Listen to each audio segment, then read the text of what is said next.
तारीखी इन्फ्लेशन और तारीखी रुपए की कदर में कमी और हदफ लेते हैं 4,300 बिलियन।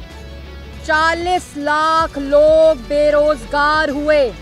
ये सिर्फ वो इंडिकेटर है जो जीडीपी ग्रोथ के साथ है।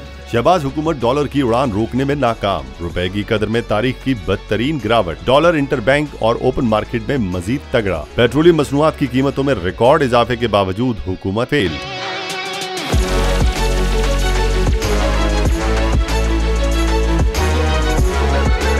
फवाद चौधरी ने इम्पोर्टेड हुकूमत की मुआशी नाकामी पर तबसरा करते हुए ट्विटर पर लिखा कि पेट्रोलियम मसनूआत की कीमतों में एक हफ्ते में 60 रुपए इजाफा किया गया।